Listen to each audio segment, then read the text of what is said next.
Segunda Crônicas, capítulo 20. Encontrando o texto, coloque-se em pé em reverência à leitura da palavra do Senhor.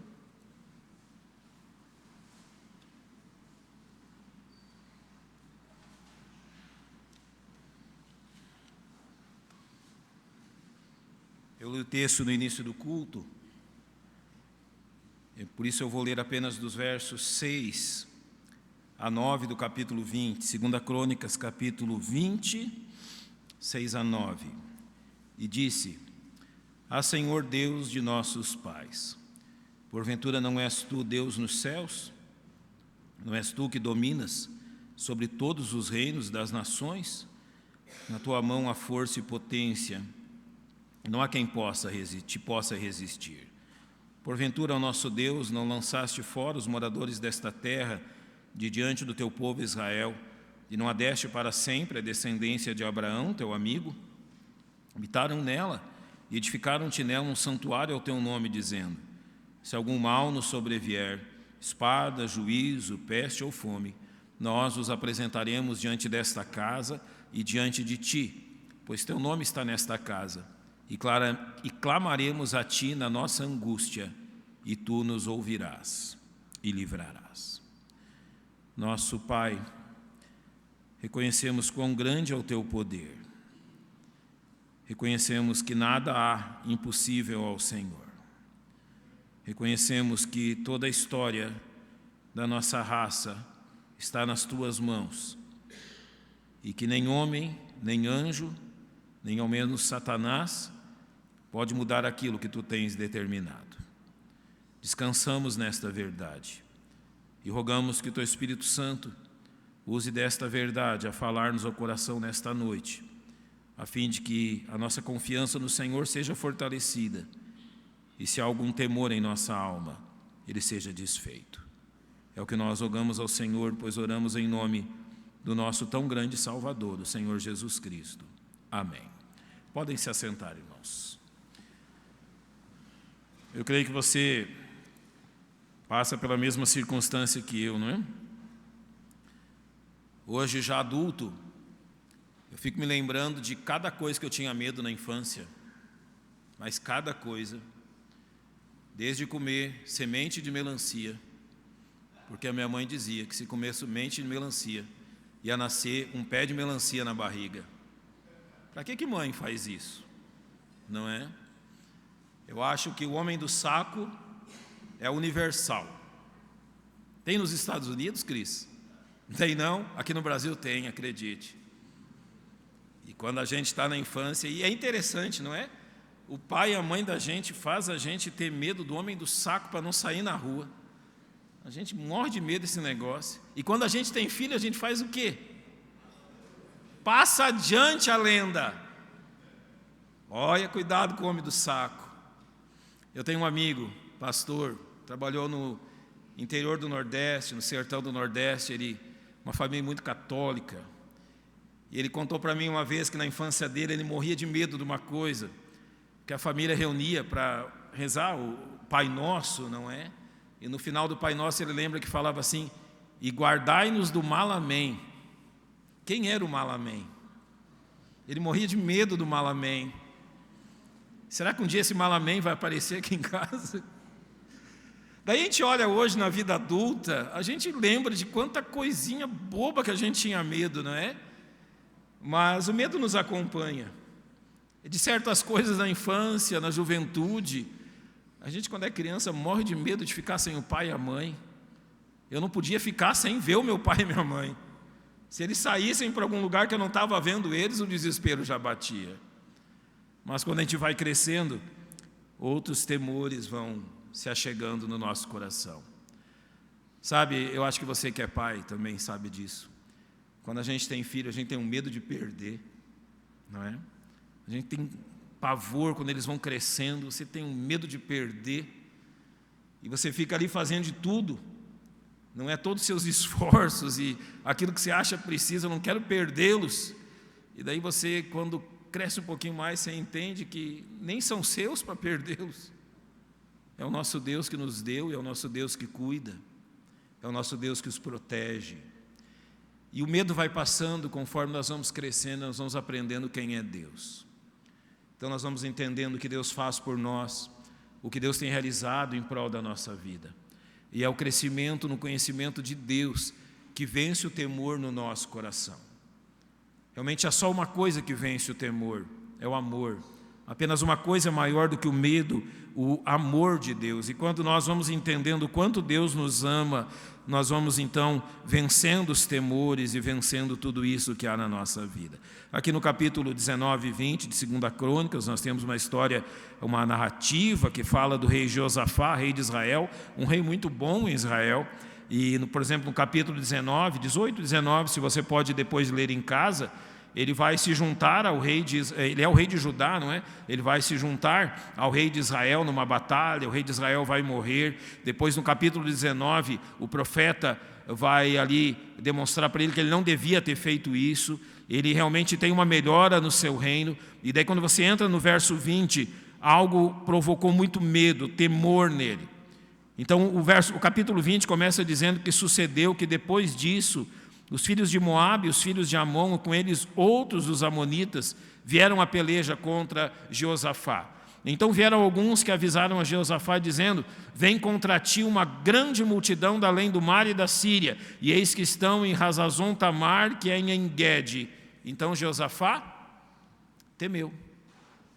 Ele ficou com medo. Ele temeu tudo aquilo que estava diante dele. Uma grande multidão, um grande exército vem contra ele. Ele não é tão grande assim. Ele reina em Judá, ele reina em Jerusalém. Agora tem vindo muita gente para cercar Jerusalém. O povo dele está enfraquecido ainda. Tem muita coisa envolvida nisso, pode ser o fim deles. Josafá é humano. Ele teme. Ele teme o perigo. Ele teme o medo. Josafá temeu, é isso que o texto diz.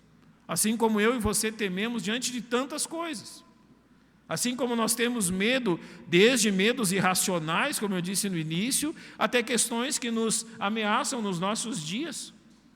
Seja a enfermidade, seja o desemprego, a fome, a falta de recursos, os medos vêm de todos os lados.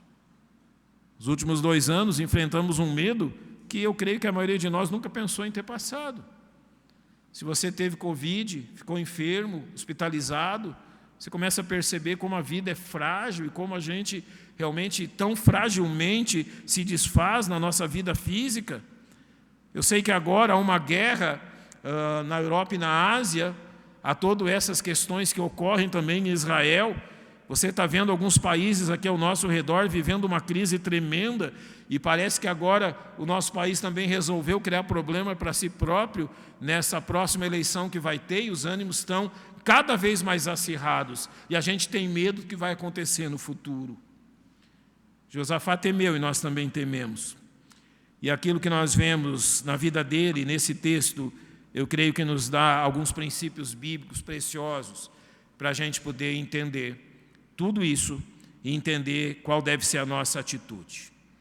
Primeiro no verso 6 diz, quando diz que ele temeu, então o verso 6 vai nos dizer assim: Ah, Senhor Deus de nossos pais, porventura não és tu Deus nos céus? Não és tu que dominas sobre todos os reinos das nações? Na tua força, temor e potência, e não há quem te possa resistir. A primeira coisa que Josafá fez diante do medo foi realmente colocar o medo dele dentro de uma compreensão bíblica dos fatos. Ele agora lembra quem é Deus. Diante do temor, irmãos, a melhor coisa a nós fazermos é colocarmos as coisas diante daquilo que a Bíblia nos ensina, aquilo que conhecemos sobre o nosso Deus.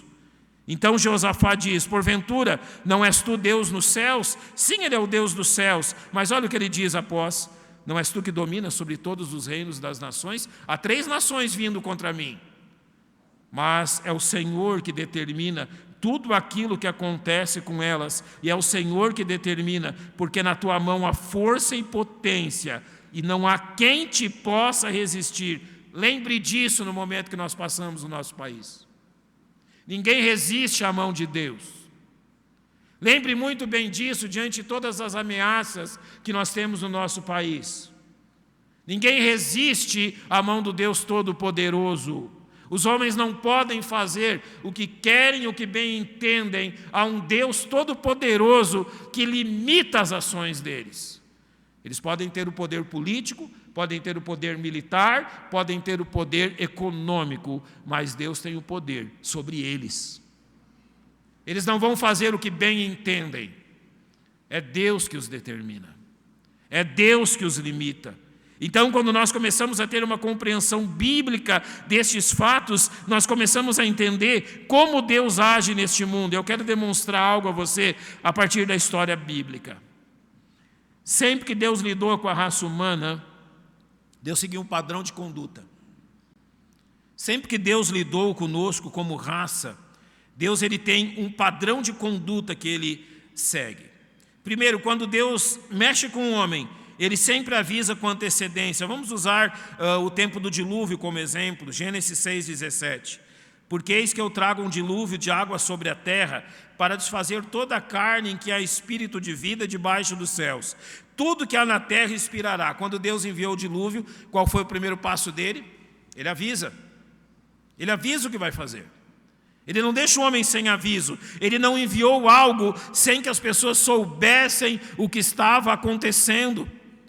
Em segundo lugar, Deus revelou a razão do que Ele estava fazendo. Olha Gênesis 6,13. Então Deus disse a Noé: o fim de toda a carne é vindo perante a minha face, porque a terra está cheia de violência, e eis que desfarei com a terra. Deus disse a razão. Eu vou destruir esse mundo, eu vou destruir as pessoas desse mundo. Realmente eu vou trazer um dilúvio sobre esse mundo. E a razão é, realmente, a terra está cheia de violência a um ponto que eu vou desfazer a vida na terra e eu vou preservar apenas uma família. Então não foi de surpresa. Durante 100 anos, um século, Noé avisou isso às pessoas. Quando Deus revela também a razão, Ele providencia a proteção para os seus servos obedientes. Olha o que diz os versos 17 e 18. Porque eis que eu trago um dilúvio de água sobre a terra, para desfazer toda a carne em que há espírito de vida debaixo dos céus. Tudo o que há na terra expirará. Mas contigo estabelecerei a minha aliança, e entrarás na arca, tu e os teus filhos, tua mulher e as mulheres de teus filhos contigo. Entenda este ponto. Quando Deus lida com o ser humano, Deus sempre dá uma porta de escape. Quando Deus lida com os homens, quando Deus traz juízo contra este mundo, Deus sempre dá uma arca, uma porta de escape, um lugar onde os homens vão se refugiar. Ele não faz isso injustamente. Ele faz isso na sua justiça. Ele providencia realmente os meios para que o homem possa ser salvo. Agora eu tenho uma pergunta diante disto. Há no mundo, e a história do nosso mundo demonstra isso, todo tipo de catástrofes que ocorrem, todo tipo de guerras e dificuldades que ocorrem no nosso mundo. Então isso nos leva a uma pergunta: se alguns de nós nesse mundo são mais merecedores que outros das coisas que acontecem. Quando você vê, eu acho que você lembra disso, em 1983 houve uma seca no Nordeste brasileiro que devastou tudo. Na década de 90, se não me engano, em 96, essa seca de certa forma se repetiu, e nos últimos anos alguns lugares do Nordeste têm sofrido a mesma coisa. Há em outros países do mundo secas e queimadas e todo tipo de catástrofes que ocorrem, que têm dizimado populações e trazido grandes males. Afinal de contas, tem uns que são mais pecadores que os outros, ou como é que Deus escolhe esse negócio? Como é que Deus sorteia aonde vai acontecer determinadas coisas? A gente tem que responder isso com base naquilo que Jesus falou em Lucas capítulo 13. Observe os 5 primeiros versículos de Lucas 13. Naquele mesmo tempo estavam presentes ali alguns que lhe falavam dos galileus, cujo sangue Pilatos misturara com os seus sacrifícios, e respondendo Jesus disse-lhes: cuidai vós que esses galileus foram mais pecadores do que todos os galileus por terem padecido tais coisas? Não, vos digo, antes, se não vos arrependerdes, todos de igual modo perecereis.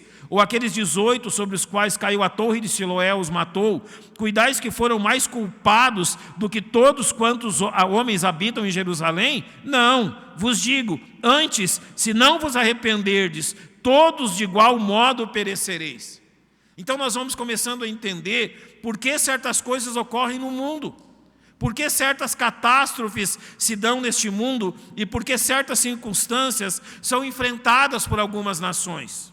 Quando nós observamos, por exemplo, a grande próxima catástrofe que há de ocorrer aqui, que nós chamamos do período tribulacional, e Lucas 21:11 fala sobre ela, dizendo o seguinte: e haverá em vários lugares grandes terremotos e fomes e pestilências, haverá também coisas espantosas e grandes sinais no céu. Você já conseguiu imaginar o que vai acontecer no tempo da tribulação? Você consegue passar pela sua mente qual vai ser o teor do sofrimento dos homens quando Deus derramar sua ira neste mundo no tempo da tribulação? Mas notem que em tudo isso Deus segue o mesmo padrão. Primeiro, Ele avisa os homens.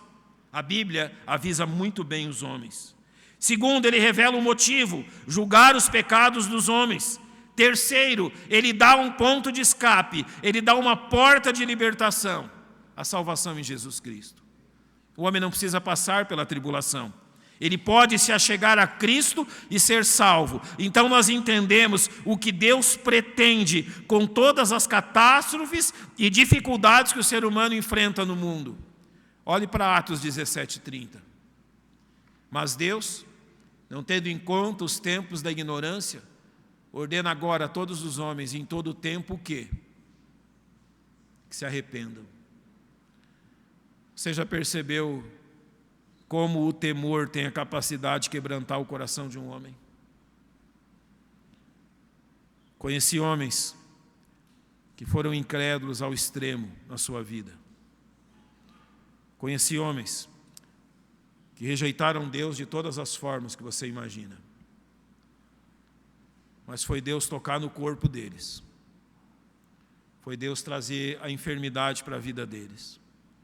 E toda aquela dureza, e toda aquela incredulidade, e tudo aquilo que era duro no coração deles, foi desfeito. Vieram a Cristo em lágrimas. Vieram a Cristo em meio à dor. Sim. Deus quis o mal deles nisto? Jamais. Deus simplesmente deseja que eles se arrependam. Você está vendo tudo que está acontecendo nesse mundo. Você está vendo guerras, pestes, coisas que têm ocorrido e têm trazido grande medo ao ser humano. Você tem que ter uma visão bíblica de tudo isso. O que Deus quer com tudo isso? O que Deus quer a permitir tanta coisa acontecendo? Deus quer que os homens se arrependam. É isso que Deus quer. Os tempos difíceis são propícios ao arrependimento. Os tempos difíceis são propícios ao homem abrir a sua mente, o seu coração. Quantos e quantos jamais ouviriam o Evangelho se não tivessem passado por lutas? Quantos de nós aqui jamais ouviriam de Cristo se não fosse em meio ao sofrimento? Nós somos duros, nós somos teimosos. E quando Deus permite a dor, e quando Deus permite a luta em meio a nós, Ele quer realmente que os homens se arrependam. Então esta é uma perspectiva bíblica. Olhando para Deus e o seu desejo, Deus não quer o mal dos homens. A Bíblia diz que Deus não tem prazer na morte do ímpio. Deus não se alegra na morte dos pecadores. Deus quer que eles se arrependam. Então a dor que sofremos, a dor deste mundo, significa que Deus está dando tempo para que os homens se arrependam. Agora, numa segunda parte, eu quero olhar um pouco para nós. Estabelecer alguns princípios bíblicos que nos ajudam muito em tempos de lutas e dificuldades e em tempos onde o temor toma conta do nosso coração. Eu vou usar aquilo que Josafá disse. 2 Crônicas, capítulo 20, verso 9, a palavra de Deus vai dizer assim: se algum mal nos sobrevier, espada, juízo, peste ou fome, nós nos apresentaremos diante desta casa e diante de ti, pois teu nome está nesta casa, e clamaremos a ti na nossa angústia, e tu nos ouvirás e livrarás. Partindo disto, eu creio que a primeira questão a respeito de nós, crentes em Jesus Cristo, diante dos tempos de temor, é que nós devemos manter um espírito de serenidade. Em meio às lutas e dificuldades, os filhos de Deus devem se manter serenos. Sabe o que é sereno? Eles não se agitam. Eles não permitem que a agitação os abale. E mesmo que todos ao seu redor se descontrolem, eles permanecem serenos. Eles sabem quem está no controle. Então esta serenidade passa, em primeiro lugar, pelo fato que nós não nos deixamos dominar pelo temor. Não se deixe dominar pelo medo. Eu vou usar um exemplo dos discípulos de Jesus em Marcos 4, versos 37 e 38. Você conhece bem esse exemplo. Levantou-se grande temporal de vento, subiam as ondas por cima do barco, de maneira que já se enchia. E ele estava na popa, dormindo sobre uma almofada. Você consegue pensar na cena? O barco ali quase virando, enchendo d'água, os discípulos estão fazendo o possível para se salvar. Eles estão olhando para a popa do barco, tem alguém lá dormindo, é o Senhor, é Jesus. No momento eles perdem a paciência, eu creio eu, e eles despertam e dizem o seguinte para ele: Mestre, não se te dá que morramos? Não se te dá que pereçamos? Parece que o Senhor não está nem aí para a gente. Parece que o Senhor não está nem um pouco preocupado com o que nós estamos enfrentando. Sabe qual foi o grande erro deles? Sabe qual foi o grande, realmente, esquecimento deles? Eles esqueceram quem estava no barco. Eles se esqueceram de quem estava ali. Irmãos, nós não negamos aquilo que nos ameaça. Nós não fazemos de conta que as ameaças não existem, mas nós confiamos no Senhor, que conhece as ameaças e tem controle sobre as ameaças. Observe isso. O nosso Deus o sabe, e mais do que sabê-lo, Ele tem controle sobre elas. Então, não deixe que o medo lhe domine. Da mesma forma, evite propagar um alarmismo irracional. Olha aquilo que Provérbios 14:15 diz: o simples dá crédito a qualquer palavra, mas o prudente atenta para os seus passos. Sabe o que é o simples? É aquele que não tem tramela na porta. A porta não tem fechadura. Entra quem quiser, entra o que quiser.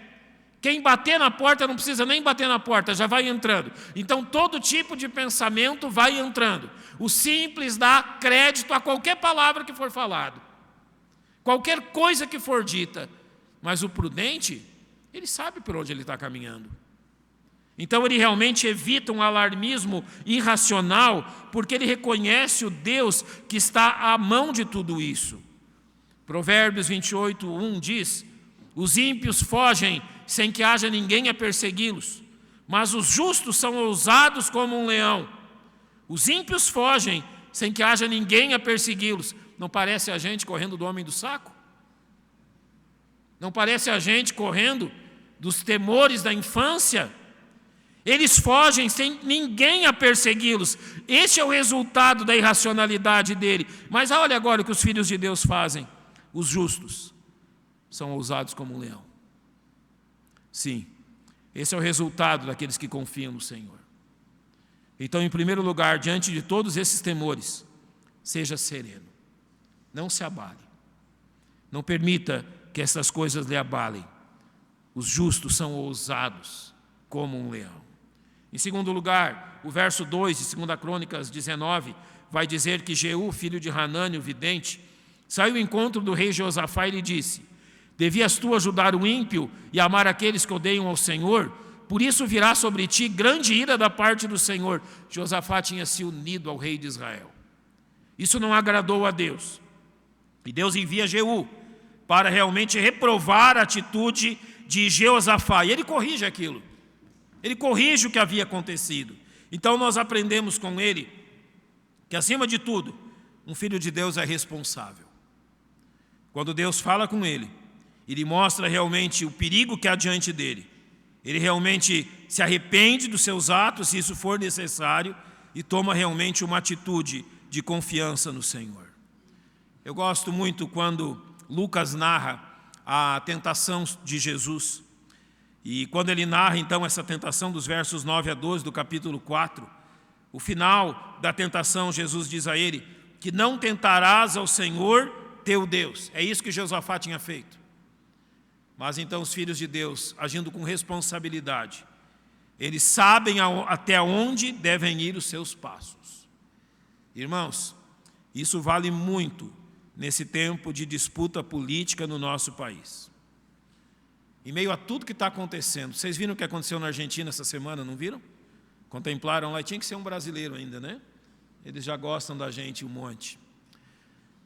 Daí vai, acontece aquilo, há temores que aconteçam no nosso país também. Você tem que saber onde coloca o seu pé.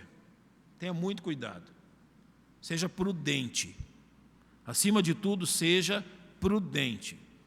Eu não sei se há manifestações marcadas para a nossa cidade ou para algum lugar aqui próximo, no próximo dia 7 de setembro, eu não vi nada sobre isso. Mas lhe aconselho a ser prudente. A prudência faz bem para todo mundo. Diz que um prato de canja de prudência, rapaz, você vai longe. E é verdade. Seja prudente com tudo isso. Nós estamos passando, como passamos há 4 anos atrás, um tempo realmente de alarmismo, um tempo onde a temperatura de tudo isso está subindo cada dia mais. E é uma luta onde não há inocentes. Isso está piorando. Então seja responsável e prudente. Além de tudo, procure precaver-se. Realmente seja precavido. Provérbios 22:3 diz: o prudente vê o mal e esconde-se. Lembra do simples? Mas o simples passa e acaba pagando.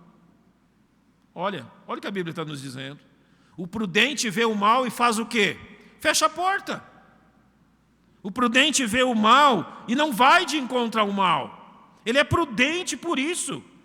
Mas aquele que é uma porta aberta, passa e acaba pagando. É sábio ser prudente, entender a hora de tomar uma atitude contra o perigo, mas os tolos acabam sempre pagando o preço da sua estultícia.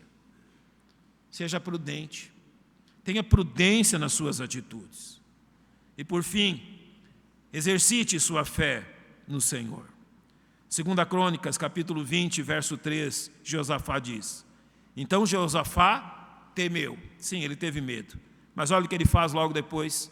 E pôs-se a buscar o Senhor, e apregoou jejum em todo o Judá. Meus irmãos, se a gente tivesse a mesma atitude de Josafá quando a gente tem medo, se a gente tivesse a mesma atitude de Josafá quando alguma coisa nos ameaça, quando a gente tivesse a mesma atitude de Josafá, ele diz que ele apregou jejum em todo o Judá. Realmente ele pôs-se a buscar o Senhor. E este buscar ao Senhor nos leva a entender que realmente o Senhor tem cuidado de nós. Lembra 1 Pedro 5,7? Lançando sobre ele o quê? Toda a vossa... Por que nós lançamos sobre Deus toda a nossa ansiedade? Ele tem cuidado de nós. Ele tem nos preservado. Ele tem sido tão zeloso com a nossa vida. Deus realmente tem sido tão bondoso para conosco. Ele cuidou, Ele cuida, e Ele continuará a cuidar de nós sempre. Então lance sobre Ele aquilo que lhe ansia, lance sobre Ele aquilo que lhe traz o temor. Ele tem cuidado de você. Não esqueça-se de interceder pelos que sofrem. A gente não quer sofrer, mas muitas vezes, como crentes, a gente esquece de interceder por aqueles que estão sofrendo. Paulo diz em Efésios 6,18: orando em todo o tempo, com toda oração e súplica no Espírito, e vigiando nisto com toda perseverança e súplica por quem? Por todos os santos. Vou fazer uma pergunta a você. Uma pergunta séria. Você não precisa me responder, nem levantar a mão, nem nada. Eu quero apenas testar a sua consciência. Vamos usar o país que está nosso vizinho lá no sul, Argentina. Se você ainda não viu e não pôde perceber o que está acontecendo lá, é uma circunstância terrível. Já há mais de 1 ano, já isso adentra há bom tempo. Realmente as circunstâncias na Argentina, elas são terríveis. Se na Venezuela é terrível, podíamos usar a Venezuela de exemplo. Na Argentina, que é um país maior, com mais população, as coisas estão extremamente difíceis. Eu tenho pastores que eu conheço que são argentinos e que trabalham na Argentina. Eu conheço pessoas que trabalham lá. Eu vou lhe fazer apenas uma pergunta. Diante de tudo isso, sabendo de tudo aquilo, quem de vocês orou pela igreja na Argentina? Quem aqui lembrou-se nas suas orações de interceder pelos nossos irmãos argentinos? Se a coisa está feia para o país, imagina para as igrejas. O que está acontecendo com as igrejas lá? Eu preguei sobre Jerusalém nesta manhã, a igreja em Jerusalém, e a fome que se abateu sobre a igreja em Jerusalém, e como as igrejas da Acá e da Macedônia se uniram para não permitir que a igreja em Jerusalém morresse de fome. Daqui a muito pouco tempo nós vamos começar a ouvir que tem igrejas nos nossos países vizinhos morrendo de fome. Você está lembrando de orar por isso? Ou você está lembrando apenas dos seus temores? Você está lembrando apenas das suas ameaças? Ou você está lembrando dos santos que sofrem ameaças ao nosso redor? Em relação a nós, 1 Timóteo 2, 1 e 2, eu creio que são suficientes para nos conduzir. Admoesto-te, pois, antes de tudo, que se façam súplicas, orações, intercessões e ações de graças por todos os homens, pelos reis e por todos que estão em eminência, para que tenhamos uma vida quieta e sossegada, em toda piedade e honestidade. Pelo que nós oramos?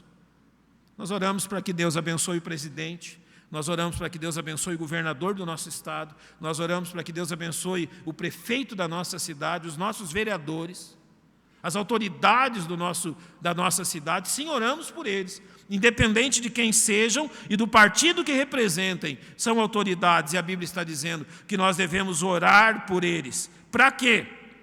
Para que tenhamos uma vida quieta e sossegada, em toda piedade e honestidade. Eu sempre tenho orado para que Deus jamais tire de nós, e se Ele quiser tirar, Ele vai nos capacitar a isso, a liberdade de cultuarmos ao nosso Deus. Que Deus nos permita continuar nos reunindo com liberdade, continuar batendo de porta em porta. Olha, se você não faz parte do Ministério Tribos de Israel, lhe convido a fazer logo, que talvez daqui a algum tempo não vai ter mais. Não estou brincando com isso. Talvez daqui a algum tempo a gente não vai poder mais bater de porta em porta, dizendo assim: ei, trouxe aqui uma porção da palavra de Deus, queria lhe falar sobre Cristo. Ontem estávamos eu e o diácono Nonato pregando na rua, aqui no nosso bairro. Batemos numa porta, mas a pessoa da casa seguinte veio até o portão. Não sei se fui eu ou o Nonato que disse: o que vocês querem? E nós dissemos: olha, queremos entregar um folheto da palavra de Deus, falar sobre Cristo. O homem fez assim, voltou as costas e foi embora. Hoje são as pessoas que não querem, talvez amanhã nós que não possamos. Então fique atento a isso. Seja também grato por saber que o Senhor está pronto a nos livrar, independente das circunstâncias que enfrentamos. Se isso vier, Deus estará pronto a cuidar de nós. Eu quero concluir falando sobre aquilo que Josafá provou. Ele claramente disse: se algum mal nos sobrevier, espada, juízo, peste ou fome, nós os apresentaremos diante desta casa e diante de ti, pois teu nome está nesta casa, e clamaremos a ti na nossa angústia, e tu nos ouvirás e livrarás. Deus nos livrará? Certamente. Abra sua Bíblia comigo no capítulo 8 da carta aos Romanos. Romanos capítulo 8. Preste atenção no que o texto nos diz. Romanos capítulo 8, a partir do verso 31. Olha o que a Bíblia nos ensina. Paulo está dizendo: que diremos, pois, a estas coisas? Se Deus é por nós, quem será contra nós? Então ele diz que aquele que nem mesmo a seu próprio filho poupou, antes o entregou por todos nós, como nos não dará também com ele todas as coisas? É uma pergunta. Deus nos deu o seu Filho, o nosso Salvador. Você acha que Ele vai nos negar alguma coisa? Então ele diz: quem intentará acusação contra os escolhidos de Deus? Deus os justificou. Quem os condenará? Cristo morreu por eles, ou antes quem ressuscitou dentre os mortos, o qual está à direita de Deus. Então ele diz: e também intercede por nós. Nunca esqueça disso. Esta igreja só está aberta e nós só estamos aqui porque o Senhor Jesus Cristo lá no céu intercede por nós. Cristo é a razão de estarmos de pé. Então Ele vai dizer: quem nos separará do amor de Cristo? Tribulação, angústia, perseguição, fome, nudez, perigo, espada. Como está escrito: por amor de Ti somos entregues à morte todo dia, somos reputados como ovelhas para o matadouro. Mas então Ele nos diz: mas em todas estas coisas somos mais que vencedores por aquele que nos amou. Cristo já venceu a guerra, não esqueça disso. Cristo já venceu a batalha. O reino das trevas já está derrotado. E apenas o tempo nos separa da grande vitória do Senhor. Então Ele nos diz: porque eu estou certo de que nem a morte nem a vida, nem os anjos nem os principados, nem as potestades, nem o presente nem o porvir, nem a altura nem a profundidade, nem alguma outra criatura nos poderá separar do amor de Deus que está em Cristo Jesus, nosso Senhor. A única coisa que tememos é nos afastarmos do nosso Salvador. Porque nada, absolutamente nada poderá nos afastar dele. Nada poderá nos tirar a segurança que temos em Cristo. Então, o conselho final, o princípio final é: mantenha os seus olhos no Senhor Jesus. Entenda na Bíblia o que Ele está prestes a fazer. Ele vai julgar este mundo e depois estabelecerá aqui o seu reino. E ninguém poderá impedir o que Jesus fará. E enquanto Ele não faz isso, Ele dá a mim e a você a oportunidade de conduzir outros ao seu reino. Sabe o que eu temo? Sabe o que você deve temer também? O pecado. É isso que nós tememos. E nada mais. Realmente o pecado que envergonha o nosso Salvador, se há alguma coisa então a fazer-nos temer, que seja isso. Confie em Deus e continue firme em Cristo. Nosso Deus e nosso Pai, nós te exaltamos pelo tão grande Salvador que o Senhor nos deu.